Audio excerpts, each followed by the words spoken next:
Hi, family. Welcome back. I don't know about you, but I'm definitely looking forward to warmer weather. And one of the things I like to do during warmer weather is get out and explore cemeteries. I know that sounds weird, but something I do. I take pictures for and post them on the Find a Grave website, update that database. Interesting hobby, I guess. And this episode is all about cemeteries, haunted cemeteries. So sit back, enjoy the show, and if you like it, don't forget to hit that subscribe button and give me a thumbs up. Story 1. The Heretic. There's this graveyard in a small backwoods town called Gold Hill. It's very hard to find, and has been one of those high school legends that not many people hear about or really bother to follow up on. You'll occasionally get a group of kids that go to validate the story.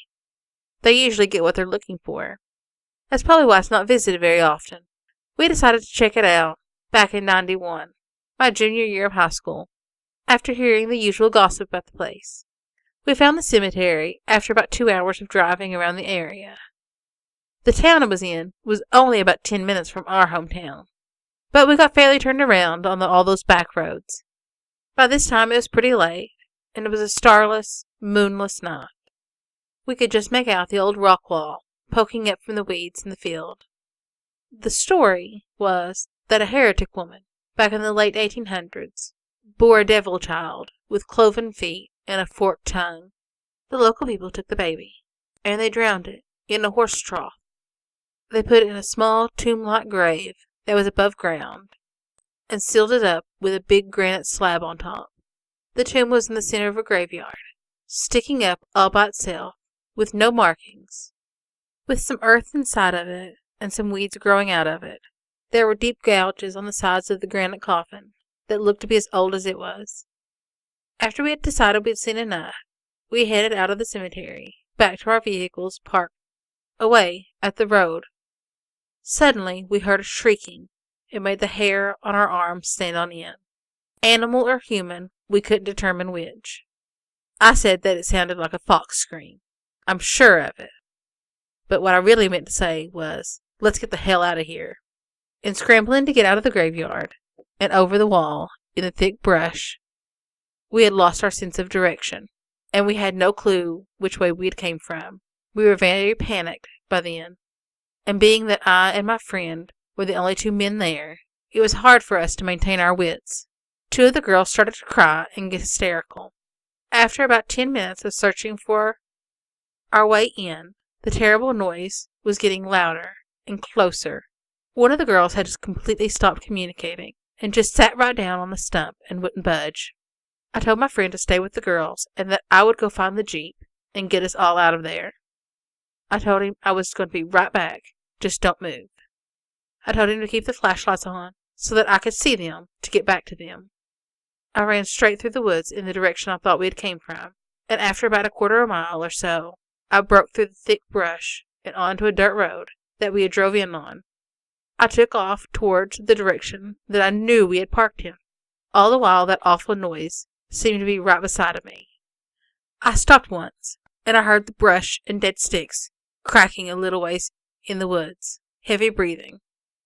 I lost all coherence and began to scream, "Get away, go away." Quickly I realized that I must be making it worse for my companions back in the field. I sprinted the rest of the way, which was at least half a mile, down to where the Jeep was. I jumped in, started it up, turned on 4-wheel drive, and all of my extra lights that I had the Jeep outfitted with. I turned the Jeep towards the woodline, slowly to see if I could get a glimpse of what I was hearing, but there was nothing. I floored the gas pedal straight through the woods, towards the cemetery, knocking down saplings and dead trees as I went, bouncing up and down, driving like a maniac to get my friends. I launched out of the woodlands, into the field, throwing up dirt and weeds behind me. I began to make my way to where I'd left my friends. I saw their flashlights waving for me. I got there, just as everyone seemed to feel that the terrible thing that we could not see was about to descend upon them. There were 6 people crammed into that small Jeep. I spun around and charged back the way I came, through the woods and out onto the road. We sat there in silence for a minute, trying to hear if it was safe to unload the Jeep and let everyone who rode in the other vehicle leave. After we determined that it was okay, me and the other guy got out to check to see if the coast was clear. There was no more shrieking. We checked under and around the car. We opened up the doors and checked inside. What we saw inside the car still makes my blood run cold to this day. The interior of that car had been slashed and gouged. The stuffing from the seats was strewn all over the inside. The dash was marked and clawed as if a wild animal had been turned loose inside. Needless to say, we left the car and came back for it in daylight. I suggest if you ever want to validate my story, you do not leave the doors of your car unlocked, and make sure you have plenty of daylight left. Story 2. Civil War. The story goes back to the 1880s, when there were 7 Civil War veterans buried there. The extraordinary thing was, they were all volunteer in the African American Regiment, and this is an African American cemetery. I went there about 4 or 5 times. We found it by accident when we went one time. I saw the sign out of the corner of my eye as we were driving to the cemetery. We went in, and my son was talking to the dead, telling them that we come in peace and will not disturb them. I took photos and got a minor flying object in one of the pictures. When nothing was there, it looked like a flower floating in midair. I was fascinated by 2 unmarked graves of Civil War vets, along with the other 5. These 2 unmarked just had a GAR star to show that they were soldiers. The stars were badly worn. I also have a picture taken inside that has a very large glowing blob about 6 feet off the ground. It has a movement coming out the back of it almost like a tail. The second time I went alone to see more of the Civil War veteran stones. As I entered, I got the feeling of being watched, and this strange tingling feeling. I turned to go to the old section where the vets are, and I got about 6 feet from the turn, and the feeling got worse. Out of the corner of my eye, I saw a black figure, from the neck down, wearing a black cape and jacket. I'm kind of a Civil War history buff, so I knew the jacket and cape would be a greatcoat from the Civil War. I was startled, and when I looked back, it was gone. So I took 3 more steps, and again, I had the feeling. I turned, and again, there he was, the same figure. Only this time he disappeared before my eyes. I met a volunteer groundskeeper, and we spoke. He told me a lot of the history of the place, and I enjoyed it. While we were talking, I saw a black cat suddenly appear in the middle of the field, near the haunted hill. It sat watching me, so I took a picture of it, and then a second. As I was taking the second, the cat started walking off, and then suddenly it was gone. There was no place for it to hide. It just vanished. On our next visit, I was with my son, and we were having a good time. He asked me how I always seem to get pictures of weird stuff, and I told him that he just needs to keep his mind open. On every visit, we talked to the dead, and this time, I did as the groundskeeper told me, and I put a rock on one of the stones to show the person that I visited. My son also placed a stone, and as he did, we started to walk out, him leading the way. He was ahead, and I looked away, and he said, "Wow, did you see that?" I said, "No." He told me he saw a black, round object fly over the grave that he had just placed a stone on, and disappear into the direction I was looking.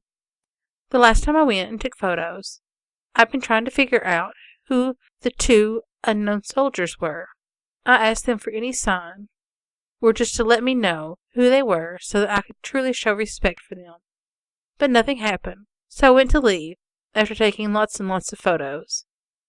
I went out to take a photo of the arch that you enter under, and then a second photo further back. My intention was to leave then. Suddenly, it began to rain leaves. It wasn't windy, the wind wasn't blowing, but the leaves came down straight like confetti. As I walked back inside, it stopped. I thanked the spirits, and offered a few prayers, and again went to leave, and again the leaves began to fall, with no wind. I feel like this was a gesture of thanks for the time I spent looking in the archive for the identities of these soldiers. Funny how abruptly they started and then stopped. I'm still looking for information on those 2 soldiers who fought during the Civil War and whose identities are unknown.